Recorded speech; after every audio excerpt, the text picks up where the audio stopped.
Buenos días, bienvenidos a la mesa de contratación del Consorcio Provincial de Lugo para la prestación del servicio contra incendios y salvamento en relación al expediente CON 2S25 relativo a la contratación de los servicios de mantenimiento de los equipos de protección respiratoria de botellas de aire, armario de carga, compresor, detectores de gases y bombas, cojines y trajes de protección química de este consorcio provincial.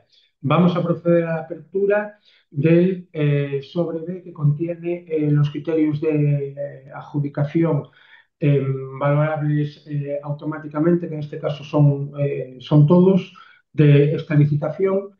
De acuerdo con los datos que figuran en la plataforma de contratos del sector público, únicamente hay un licitador concurrente a esta contratación, que es Draver España S.A. ¿Vale? Vamos a proceder a la apertura de este sobre.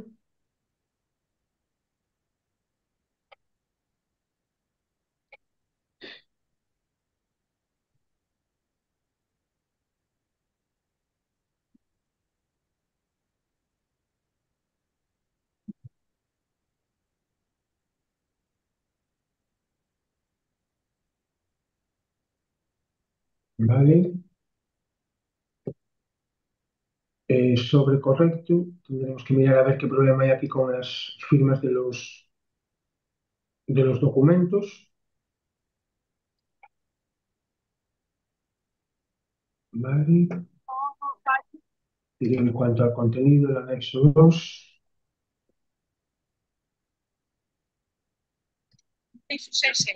vamos a proceder a su apertura. ¿Vale? Anexo 2, modificaciones concretas evaluables automáticamente mediante fórmulas. Carlos Covedo Ortiz, en representación de Draver Hispania S.A.U., toma parte en este procedimiento, conoce los pliegos, acepta tomar parte en la licitación y se compromete a realizar el servicio por la cantidad total de 120.030 euros. 120.030 euros a los que habrá que añadir 25.206,30 al concepto de IVA, lo que hace un total de 145.236,30.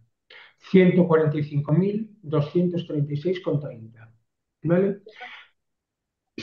Con los demás criterios, oferta una reducción del plazo de respuesta ante averías de efectuar dentro de las 60 horas desde el aviso de incidencia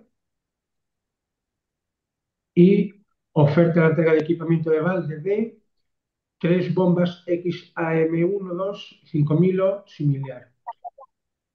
No tiene previsto subcontratar y, bueno, a efectos de desempate, como no hay más empresas, no aplicaría, pero bueno, declara que el cuadro personal de la empresa a la que representa es de 396 personas y el número particular de personas con discapacidad en la misma es de 7,92. ¿Vale?